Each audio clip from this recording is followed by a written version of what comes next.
Vipin VIP chemistry classes में आपका स्वागत है। तो बेटा क्लास 9 विषय विज्ञान यूनिट आपकी चल रही थी परमाणु की संरचना। इसमें पढ़ाऊंगा आपको संयोजकता का इलेक्ट्रॉनिक सिद्धांत, इलेक्ट्रॉनिक थ्योरी ऑफ वैलेंसी। देखो बेटा सन 1916 में कौशल ने अकार्बनिक यौगिकों और लुई ने कार्बनिक यौगिकों में, वैज्ञानिक कौशल ने अकार्बनिक यौगिकों, लुई ने कार्बनिक यौगिकों में रासायनिक बंधों की प्रकृति की व्याख्या करने के लिए संयोजकता का एक सिद्धांत प्रस्तुत किया, जिसे जो तत्वों के इलेक्ट्रॉनिक विन्यास के आधार पर आधारित था, जिसे संयोजकता का इलेक्ट्रॉनिक सिद्धांत या अष्टक नियम कहते हैं। देखिए फिर से एक बार सुने। सन 1916 में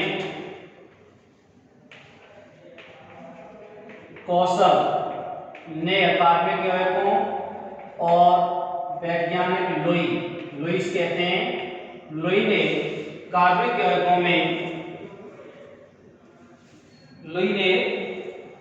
यौगिकों में रासायनिक बंधों की प्रकृति की व्याख्या करने के लिए संयोजकता का एक इलेक्ट्रॉनिक सिद्धांत प्रस्तुत किया, जो तत्वों के इलेक्ट्रॉनिक विन्यास पर आधारित था, जिसे संयोजकता का इलेक्ट्रॉनिक सिद्धांत या अष्टक नियम कहते हैं। क्या सिद्धांत था इनके अनुसार? देखिए प्रत्येक तत्व को अष्टक संरचना या अक्रिय गैस संरचना प्राप्त करने के लिए 8 इलेक्ट्रॉनों की आवश्यकता होती है। जिन तत्वों के बाह्य कोश में 8 इलेक्ट्रॉन होते हैं वो एक स्थायी विन्यास होता है, और जिन तत्वों के बाह्य कोश में 8 इलेक्ट्रॉन नहीं होते हैं वो अन्य तत्वों से अक्रिय गैस संरचना प्राप्त करने के लिए इलेक्ट्रॉन ग्रहण करते हैं, त्यागते हैं, साझा करते हैं। तो देखिए आवर्त सारणी में हीलियम के बाह्य कोश में 2 इलेक्ट्रॉन होते हैं, जो एक स्थायी व्यवस्था होती है, क्योंकि जिस हीलियम का पहला कोश ही बाह्य कोश होता है, इसलिए 2 इलेक्ट्रॉन विन्यास एक स्थायी व्यवस्था है। तो यहाँ से देखिए बेटा फर्स्ट पॉइंट बता रहा हूँ, कोई भी तत्व है उसको अक्रिय गैस संरचना, मतलब प्रत्येक तत्व अपनी अक्रिय अष्टक संरचना प्राप्त करने का प्रयत्न करता है, और जिस तत्व के बाह्य कोश में एक, दो या 3 इलेक्ट्रॉन की कमी होती है वो ग्रहण करके या त्याग करके अक्रिय गैस की स्थायी संरचना प्राप्त कर लेते हैं। तो देखो बेटा अब यहाँ मैं संयोजकता की डेफिनेशन ले रहा हूँ, जिससे आपको ये भी समझ में आ जाएगा। संयोजकता वैलेंसी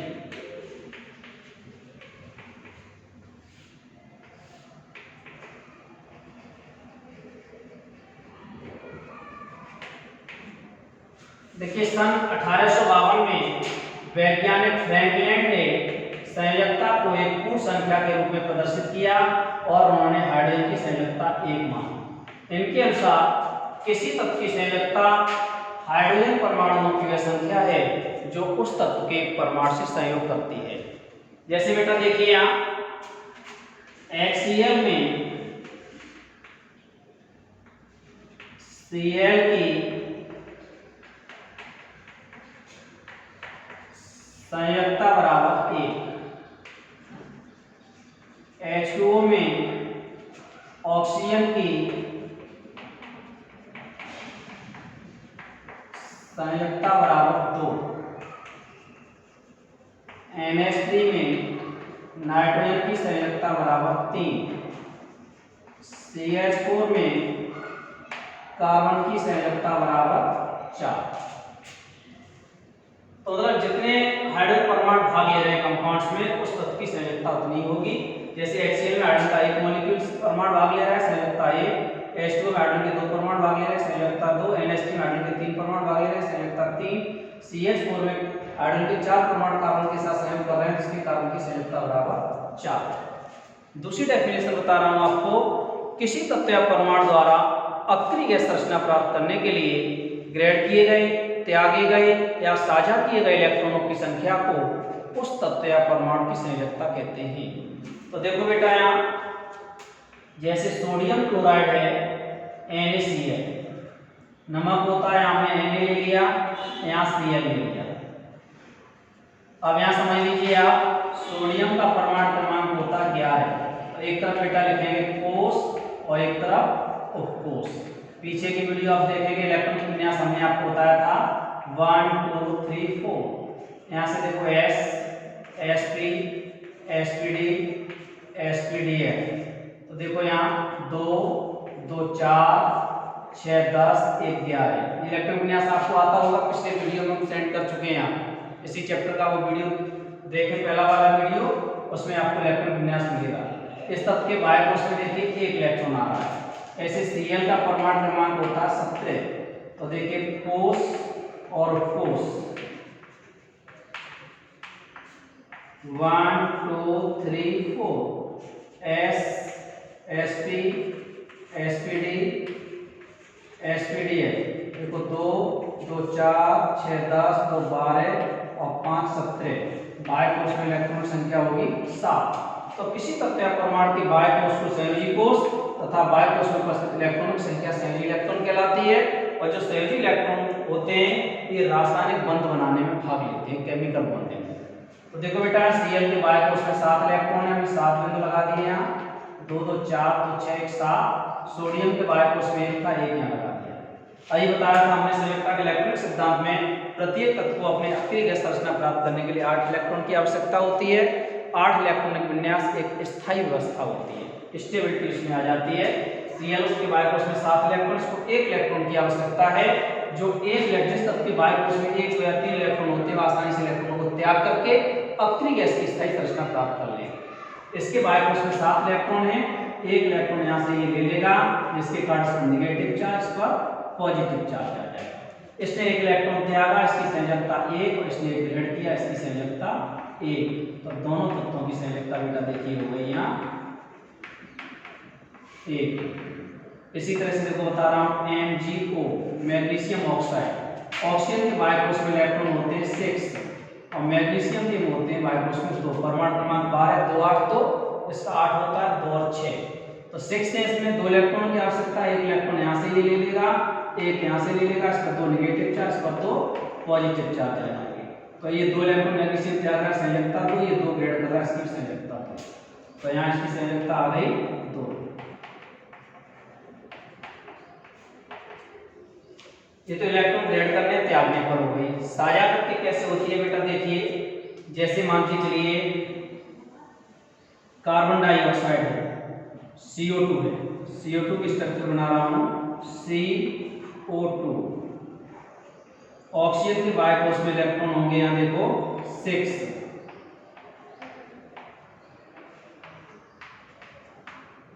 और कार्बन के बाह्य कोश में होते हैं यहाँ 4। जब ये अपने अक्रिय गैस संरचना प्राप्त करेगा, ऑक्सीजन इसको 2 इलेक्ट्रॉन की आवश्यकता, 2 का साझा कर लेगा।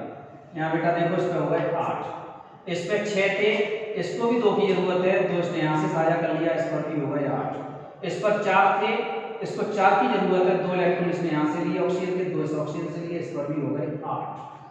तो अब देखिए इसमें कितने का साझा किया कार्बन में, 4 का। तो कार्बन की संयोजकता 4, ऑक्सीजन ने 2 का किया, संयोजकता 2, इसकी भी 2। तो बॉन्ड इसके मध्य बन जाएगा CO2। देखिए यहाँ इसके बाह्य कोश में 4 इलेक्ट्रॉन थे, 2 का साझा यहाँ कर लिया, वो 6 थे, 6 और 2 8, इसके पास 6 थे, 6 और 2 8, इसके पास 4 थे, 2 इधर से ले लिए, इसमें 2 इधर से ले लिए, इस पर भी 8 हो गए। कार्बन ने 4 का साझा किया, संयोजकता 4।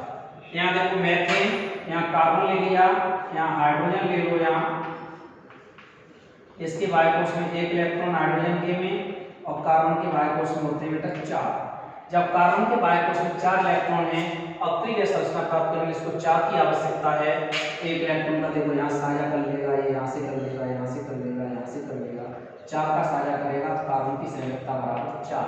कार्बन के साथ 4 हाइड्रोजन परमाणु संयोग कर रहे हैं, इसलिए कार्बन की संयोजकता हो गई 4। इसी की भी देखो H2O पानी का ले रहा हूँ बेटा, देखिए H2O, HO और H। ऑक्सीजन के बाह्य कोश में 6 इलेक्ट्रॉन, हाइड्रोजन के बाह्य कोश में यहाँ 1 इलेक्ट्रॉन, इसके पास 6 है, इसको 2 की आवश्यकता है। 1 इलेक्ट्रॉन का साझा यहाँ से कर लिया, इसने 1 का यहाँ से कर लिया, कितने का साझा किया, 2 का। ऑक्सीजन की संयोजकता बराबर यहाँ दोनों की है 2।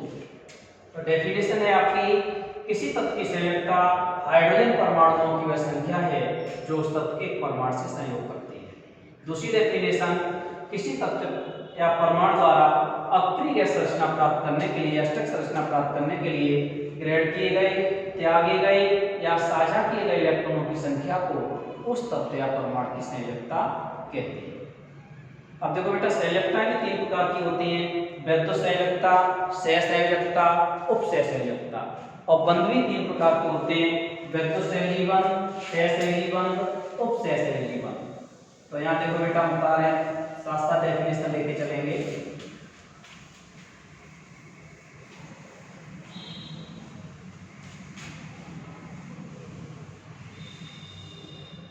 देखिए बेटा,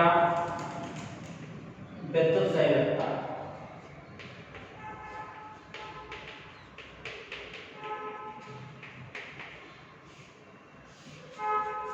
इलेक्ट्रोवैलेंसी,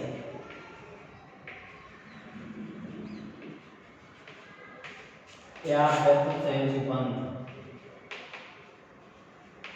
विद्युत कह सकते हैं, वैद्युत संयोजी बंध, इलेक्ट्रो वैलेंट बॉन्ड। यहां समझेंगे बेटा इसको, किसी तत्व या परमाणु द्वारा अक्रिय गैस रचना प्राप्त करने के लिए त्यागे गए इलेक्ट्रॉनों की संख्या उस तत्व या परमाणु की वैद्युत संयोजकता कहलाती है। इसमें एक बार ध्यान रखें, ट्रांसफर ऑफ इलेक्ट्रॉन,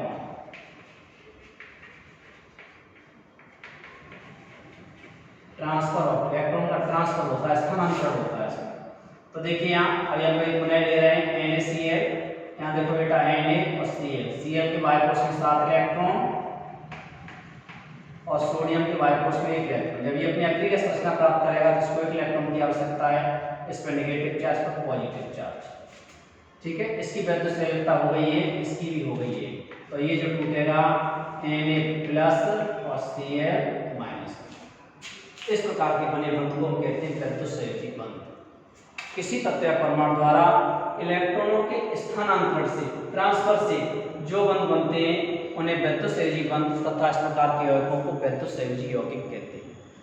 तो यहाँ पे एक इलेक्ट्रॉन त्याग रहा है, स्थानांतरण कर रहा है, तो किसी तत्व या परमाणु द्वारा अक्रिय गैस रचना प्राप्त करने के लिए ग्रेड किए गए या त्यागे गए इलेक्ट्रॉन की संख्या वैद्युत संयोजकता कहलाती है। किसी तत्व या परमाणु द्वारा इलेक्ट्रॉनों के स्थानांतरण, ट्रांसफर से जो बंध बनते हैं उन्हें वैद्युत संयोजी बंध तथा इस प्रकार के यौगिकों को वैद्युत संयोजी यौगिक कहते हैं। कोई सा भी ले लीजिए, KCl ले लो देखो, या पोटेशियम ब्रोमाइड ले लो, KBr। यहाँ हमने पोटेशियम ले लिया, यहाँ Br ले लिया, Br के बाएं कोष में इलेक्ट्रॉन होते हैं 7, यहाँ पोटेशियम में 1 होता है। जब अक्रिय गैस रचना प्राप्त करेगा 1 इलेक्ट्रॉन ग्रेड करेगा, इस पर नेगेटिव चार्ज, पर पॉजिटिव चार्ज। तो ये बेटा देखो पोटेशियम आयन और ब्रोमाइड आयन हो जाएगा।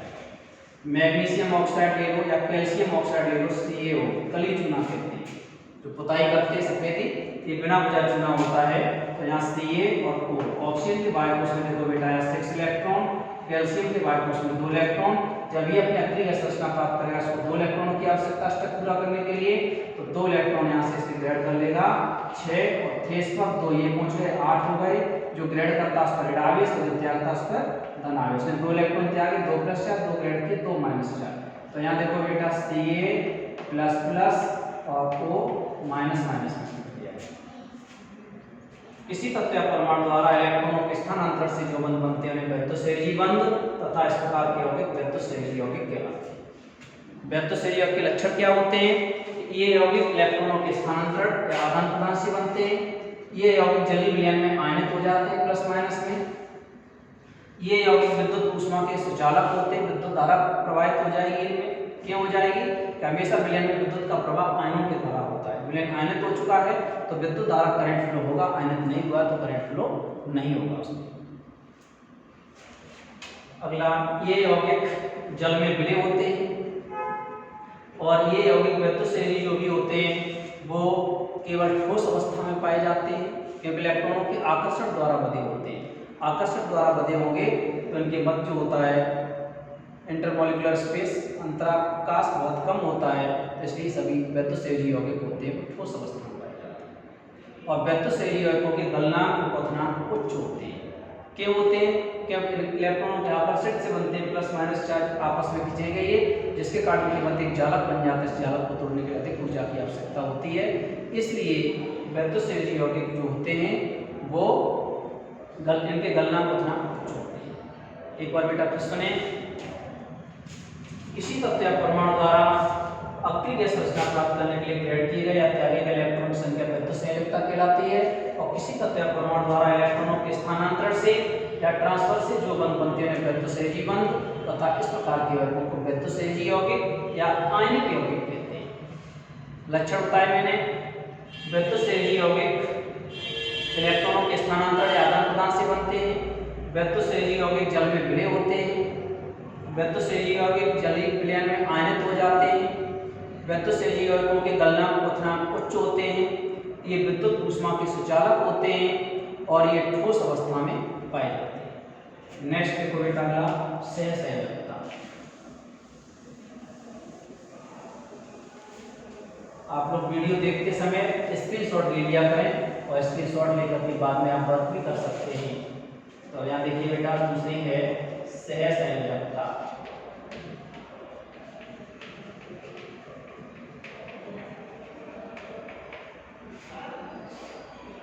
कोवैलेंसी।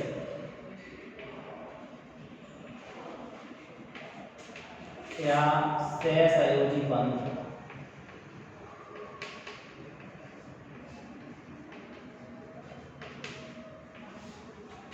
कोवैलेंट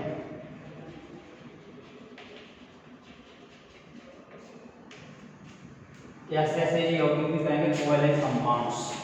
देखिए किसी तत्व या परमाणु द्वारा अक्रिय गैस संरचना प्राप्त करने के लिए साझा किए गए इलेक्ट्रॉनों की संख्या को उस तत्व या परमाणु की सहसंयोजकता कोवैलेंसी कहते हैं। और तत्वों या परमाणुओं के मध्य इलेक्ट्रॉनों की साझेदारी से शेयरिंग से जो बंध बनते हैं उन्हें हम सहसंयोजी बंध तथा इस प्रकार के यौगिकों को सहसंयोजी यौगिक कहते हैं। शेयरिंग ऑफ इलेक्ट्रॉन, ध्यान रखिए इसमें क्या होता है, शेयरिंग होती है। तो देखिए बेटा अभी हमने जैसे लिया था, मान लो नाइट्रोजन ले लिया N2, एक N मॉलिक्यूल यहाँ ले लिया, एक नाइट्रोजन परमाणु यहाँ ले लिया, इसके बाद उसमें 2 2 4 ऐसे समझ लीजिए इसको, 3 यहाँ ले लिया हमने, 2 यहाँ ले लिया, ऐसे 3 यहाँ और 2 यहाँ। नाइट्रोजन के बाद उसमें 5 इलेक्ट्रॉन होते हैं। जब देखो बेटा ये अपनी अक्रिय गैस संरचना प्राप्त करेगा इसको तो 3 इलेक्ट्रॉन, 5 इसके पास, 3 का साझा करेगा तब 8 होंगे। 8 के लिए 3 का साझा हमने यहाँ से करा दिया, इस पर हो गए 8। इस पर देखो बेटा 5 थे, 3 का साझा यहाँ से करा दिया, इस पर हो गए 8। तो देखो बेटा N और N, इसके पास 5 है, 3 का साझा यहाँ किया 8, इस पर 5 थे, 3 का साझा इसने किया 8। तो इसने 3 इलेक्ट्रॉन का साझा किया, संयोजकता 3, इसकी संयोजकता 3 होगी। अगला देखो बेटा यहाँ जैसे क्लोरीन है Cl2, यहाँ Cl ये ले लिया, देखिए यहाँ एक Cl यहाँ ले लिया। Cl के बाद उसमें इलेक्ट्रॉन संख्या होती है 7, 2 2 4 2 6 1 7। जब ये अपने अक्रिय गैस संरचना प्राप्त करेगा इसको एक इलेक्ट्रॉन की आवश्यकता है, एक इलेक्ट्रॉन यहाँ से ले लेगा, इस पर 8 हो गए, इस पर 7 थे, किसने यहाँ से ले लिया, इस पर भी 8 हो गए।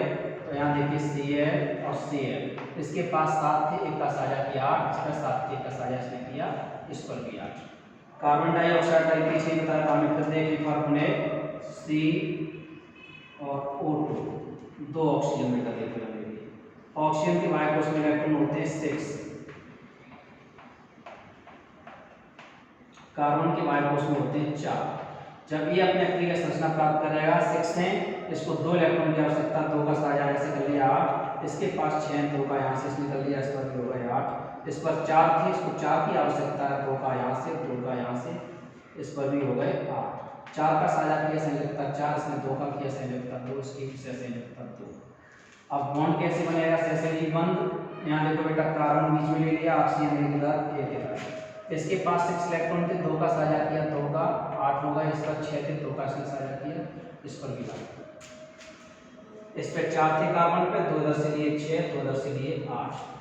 परिभाषा देखो फिर से एक बार, किसी तत्व या परमाणु द्वारा अक्रिय गैस संरचना प्राप्त करने के लिए साझा किए गए इलेक्ट्रॉनों की संख्या उस तत्व या परमाणु की सहसंयोजकता कहलाती है। दूसरी डेफिनेशन, किसी तत्व या परमाणु द्वारा सहसंयोजी बंध की बता रहा हूँ, इलेक्ट्रॉनों की साझेदारी से, शेयरिंग ऑफ इलेक्ट्रॉन से, तत्वों या परमाणुओं के मध्य इलेक्ट्रॉनों की साझेदारी से जो बंध बनते हैं उन्हें हम सहसंयोजी बंध तथा इस प्रकार के यौगिकों को सहसंयोजी यौगिक कहते हैं।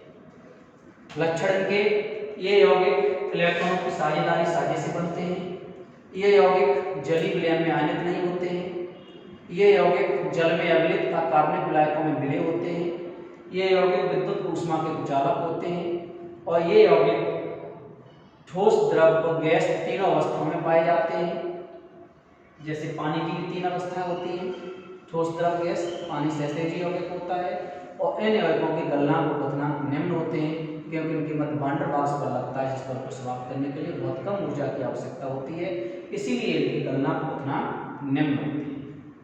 लास्ट डेफिनेशन है बेटा, देखिए उपसहसंयोजकता।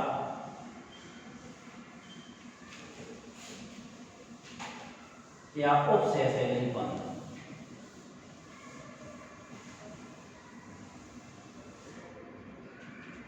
यहां से देखो बेटा, उपसहसंयोजकता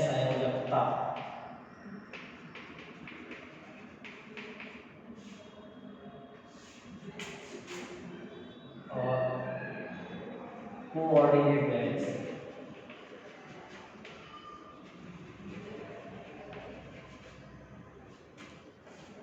ऐसे बताएंगे उपसहसंयोजी बंध।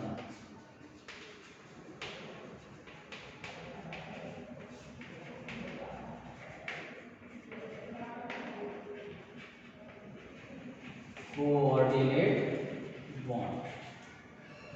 देखिए टीएम लोरी वैज्ञानिक का नाम है ये, एंड एनवी सिजवेल के अनुसार उपसहसंयोजी बंध एक विशेष प्रकार का सहसंयोजी बंध होता है। जब साझा दो तत्वों के मध्य होता है तो उनसे एक तत्व संयोजन करता है। संयोजन करने वाले तत्व को दाता और ग्रहण करने वाले तत्व को ग्राही कहते हैं। दाता से ग्राही की तरफ तीर का निशान है। इस प्रकार के बने बंध को उपसहसंयोजी बंध, ऐसे हैं को उपसहसंयोजकता कहते हैं। इससे परिभाषा सुनने इसकी, दो परमाणुओं के मध्य इलेक्ट्रॉन युग्म की एक पक्षी साझेदारी से जो बंध बनते हैं उन्हें उपसहसंयोजी बंध तथा इस प्रकार के संयोजन को उपसहसंयोजकता कहते हैं। परमाणुओं के मध्य इलेक्ट्रॉन युग्म की एक पक्षी साझेदारी से जो बंध बनते हैं उन्हें उपसहसंयोजी बंध तथा इस प्रकार के यौगिकों को उपसहसंयोजी यौगिक कहते हैं। तो देखो बेटा, यहाँ जैसे मैं ले रहा हूं सल्फर डाइऑक्साइड SO2, एक S ले लिया, 2 ऑक्सीजन ले लिया। ऑक्सीजन के बाय कोष में देखो बेटा यहाँ 6 इलेक्ट्रॉन, सल्फर के बाय कोष में भी होंगे यहाँ 6 इलेक्ट्रॉन, इस ऑक्सीजन के बाय कोष में भी होंगे 6 इलेक्ट्रॉन। तो यहाँ देखिए बंधन सूत्र है, ये बंधन सूत्र इसका बना रहा हूँ SO2। O के पास है 6 इलेक्ट्रॉन, 2 की जरूरत है, इसके पास देखो 8 हो गए। इसके पास 6 है, इसको भी 2 की जरूरत है, 2 का साझा इसने किया, इसके पास भी 8 हो गए। अब यहाँ देखिए बॉन्ड कैसे लगेगा, इसके पास 6 थे, 6 और 2 8, इसके पास 6 थे, इसने भी साझा कर लिया 6 और 2 8। जब इसका अष्टक पूरा हो चुका है सल्फर का और इसके पास 6 इलेक्ट्रॉन, इसको 2 की जरूरत है, तो ये इसको लोन पेयर दे देगा। और ये बेटा कब लगता है, जब इसके पास 8 इलेक्ट्रॉन हो चुके हों। एक पीछे हमने कार्बन डाइऑक्साइड बताया था CO2 का, वहां कार्बन के पास 8 इलेक्ट्रॉन नहीं थे, इसलिए हमने दोनों तरफ से साझा कराया था। इसके पास 6 थे, 2 इधर से पहुंच गया, साझा हो गया 8, और इसने साझा इससे नहीं किया है। जब इसका अष्टक पूरा हो गया तो इसको 2 इलेक्ट्रॉन की कंडीशन तब आती है, जैसे मान लो आपका पेट भरा हुआ है और बाहर साधु खड़ा है, कुछ मांग रहा है, कुछ है आपके पास, तो उसको आप दे सकते हो। देने का मतलब जब आपका ऑक्टेट पूरा होगा तब आप दूसरे की हेल्प कर पाएंगे। खुद का ये स्टक पूरा नहीं है, खुद ही भूखे हो, जेब खाली है, तो उसको कुछ दे पाएंगे क्या? नहीं। तो कार्बन ऐसा था पीछे, तो उसका खुद का ऑक्टेट पूरा नहीं था, इसलिए वहाँ लोन पेयर उसने नहीं दिया, तो इसको लोन पेयर बोलते हैं। तीर का मतलब होता है एक साथ अपने 2 इलेक्ट्रॉन ले जाता है। इसके पास 6 थे, इसने 2 इसको दे दिए, 8 हो गए। और इसने कब दिए? जब इसके पास 8 हो गए तब। 8 नहीं होंगे तब तक ये एरो इसको नहीं दे सकता है, या 2 इलेक्ट्रॉन नहीं दे सकता। परिभाषा है, परमाणुओं के मध्य इलेक्ट्रॉनों की एक पक्षी साझेदारी से, एक पक्षी होती, इसके पास 6 थे, कोई साझा नहीं किया, सभी इलेक्ट्रॉन 6 बच गए। इसके पास 6 थे, 2 का साझा कर लिया, 2 इधर चले गए, केवल 2 इलेक्ट्रॉन शेष बचे। इसके पास 6 थे, 2 साझे में चले गए, 4 इलेक्ट्रॉन शेष बचे। तो परमाणुओं के मध्य इलेक्ट्रॉन युग्म की, युग्म जोड़ा, पेयर, इलेक्ट्रॉन युग्म की एक पक्षी साझेदारी से जो बंध बनते हैं उन्हें उपसहसंयोजी बंध तथा इस प्रकार के बने बंध को तथा इस प्रकार के यौगिक को उपसहसंयोजी यौगिक कहते हैं। जो परमाणु इलेक्ट्रॉन युग्म देता है इसको दाता और जो ग्रहण करता है उसको ग्राही कहते हैं। और दाता से ग्राही की तरफ एक तीर का निशान लगाते हैं। ऐसे और देखो बेटा, ओजोन है O3, अच्छे से आप लोग जानते होंगे, समुद्र तल से लगभग 25 किलोमीटर ऊपर या 10 से 50 किलोमीटर के बीच में इसकी सांद्रता होती है। मतलब 35 किलोमीटर की ऊंचाई पर इसकी कंसंट्रेशन ज़्यादा होती है, जो सूर्य से आने वाली पराबैंगनी किरणों को पृथ्वी पर आने से रोकती है तथा हम लोगों की रक्षा करने में ओजोन कवच का मुख्य महत्व है, वो आगे बताया जाएगा आपको। तो यहाँ देखो ऑक्सीजन के बायो कोश में देखिए 6 इलेक्ट्रॉन, इसके में भी हो गए यहाँ 6 इलेक्ट्रॉन और इस पर भी हो गए यहाँ 6 इलेक्ट्रॉन। अब यहाँ देखो O, इसके पास 6 इलेक्ट्रॉन्स को 2 की जरूरत है, 2 का साझा बेटा देखो यहाँ से कर दिया, इस पर होता है 8। इसके पास 6 की आवश्यकता थी 7 और 1, इसने भी साझा 2 का कर लिया। जब इसका अष्टक पूरा हो चुका है, इसके पास 6 से इसको 2 की आवश्यकता है, इसका ऑक्टेट पूरा हो चुका है, एक 25 साझेदारी ये हो जाएगी, 2 इलेक्ट्रॉन दे देगा। कब देगा? जब इसके पास 8 हो गए। तो इसने देखो कोई साझा नहीं किया, इसके पास 6 इलेक्ट्रॉन थे, 6 बचे रहे। इसके पास 6 थे, 2 साझे अंदर चले गए, 2 इधर आ गए, 2 शेष बचे। इसके पास 6 थे तो इसने 2 इलेक्ट्रॉनों का साझा कर लिया और 4 इलेक्ट्रॉन शेष बचे। तो यहाँ तत्वों या परमाणुओं के मध्य इलेक्ट्रॉन युग्म की एक 25 साझेदारी से जो बंध बनते हैं उन्हें उपसहसहजी बंध तथा इस प्रकार के संयोजन को उपसहसंयोजकता तथा ऐसी रचनाओं को उपसहसहजी यौगिक कहते हैं। तो ये बेटा तीनों प्रकार के बंध समझ में आ गए आपके। इसके लिए आपको इलेक्ट्रॉनिक विन्यास सीखना बहुत मस्त है। इलेक्ट्रॉनिक विन्यास आएगा, जो बायो कोश के इलेक्ट्रॉन होते हैं इनको सहजी इलेक्ट्रॉन कहते हैं। ये सहजी इलेक्ट्रॉन होते हैं जो हमने बिंदु लगाए हैं, ये रासायनिक बंध बनाने में भाग लेते हैं। संयोजकता का इलेक्ट्रॉन सिद्धांत क्लियर आपके हो गया होगा, तो समझ लो एक बार। सन 1916 में कौशल ने कार्बनिक यौगिकों और लोई ने कार्बनिक यौगिकों में रासायनिक बंधों की प्रकृति की व्याख्या करने के लिए संयोजकता का एक सिद्धांत प्रस्तुत किया जो तत्वों के इलेक्ट्रॉनिक विन्यास पर आधारित था। इस सिद्धांत को संयोजकता का इलेक्ट्रॉनिक सिद्धांत या अष्टक नियम कहते हैं। इस सिद्धांत के अनुसार जिन तत्वों के बाह्य कोश में 8 इलेक्ट्रॉन होते हैं वे रासायनिक रूप से निष्क्रिय होते हैं। जिनके बाह्य कोश में 8 इलेक्ट्रॉन होंगे वे रासायनिक रूप से कैसे होते हैं? निष्क्रिय, इनर्ट होते हैं। क्योंकि 8 इलेक्ट्रॉन विन्यास या अष्टक विन्यास एक स्थायी व्यवस्था होती है। हीलियम को छोड़कर अन्य सभी अक्रिय गैस तत्वों के बाह्य कोश में 8 इलेक्ट्रॉन होते हैं जो एक स्थायी व्यवस्था है। ऐसी व्यवस्था के कारण ही अक्रिय गैस तत्व निष्क्रिय होते हैं। हीलियम के बाह्य कोश में 2 इलेक्ट्रॉन होते हैं, यह भी एक स्थायी व्यवस्था होती है क्योंकि हीलियम का पहला कोशी बाह्य कोश होता है। परमाणु का नाम 2, तो देखिए कोश और यहाँ कोश 1 2 sp। यहाँ देखो 2 इलेक्ट्रॉन भर गए, पहला कोशी बाह्य कोश है, इसमें s केवल आता है पहले वाले में, s में 2 से ज्यादा इलेक्ट्रॉन नहीं रह सकते, जो कि एक स्थायी व्यवस्था स्टेबिलिटी इसमें होती है। इससे नियम एक बार समझ लो। सन 1916 में वैज्ञानिक कौशल ने कार्बनिक यौगिकों, लोई ने कार्बनिक यौगिकों में रासायनिक बंधों की प्रकृति की व्याख्या करने के लिए संयोजकता का इलेक्ट्रॉनिक सिद्धांत प्रस्तुत किया जो तत्वों के इलेक्ट्रॉनिक विन्यास पर आधारित था। तत्वों के सिद्धांत को संयोजकता का इलेक्ट्रॉनिक सिद्धांत या अष्टक नियम कहते हैं। अष्टक नियम या इसके अनुसार प्रत्येक तत्व अक्रिय गैस संरचना प्राप्त करने के लिए 8 इलेक्ट्रॉनों की आवश्यकता होती है। 8 इलेक्ट्रॉन विन्यास एक स्थायी व्यवस्था होती है। जिन तत्वों के बाह्य कोश में 8 इलेक्ट्रॉन होते हैं वो रासायनिक रूप से निष्क्रिय होते हैं, मतलब किसी से क्रिया नहीं करते। जैसे आर्गन परमाणु क्रमांक 18, बाह्य कोश में 2 8 8, बाह्य कोश में 8 इलेक्ट्रॉन होते हैं, तो निष्क्रिय गैस होती है। आपने देखा होगा आर्गन जो होती है वो बल्ब में भरी जाती है निष्क्रिय होने के कारण। हीलियम जो होती है वो गुब्बारों में या वायुयान के टायरों में भरी हो जाती है, ये किसी से क्रिया नहीं करती। और जिन तत्वों के बाह्य कोश में 8 इलेक्ट्रॉन नहीं होते हैं वो अन्य तत्वों से इलेक्ट्रॉन लेकर या देकर या साझा करके अपनी गैस की स्थायी संरचना प्राप्त कर लेते हैं। समझ में आ गया होगा संयोजकता का इलेक्ट्रॉनिक सिद्धांत, वैध संयोजकता, सहसंयोजकता, उपसहसंयोजकता तथा वैध संयोजी, सहसंयोजी, उपसहसंयोजी बंध के बारे में बताया। ये बेटा अच्छे से आप लोग तैयार कर लेंगे, आगे भी आपके काम आएगा ये कई चैप्टर्स में। तो आज के लिए इतना ही। Thank you very much.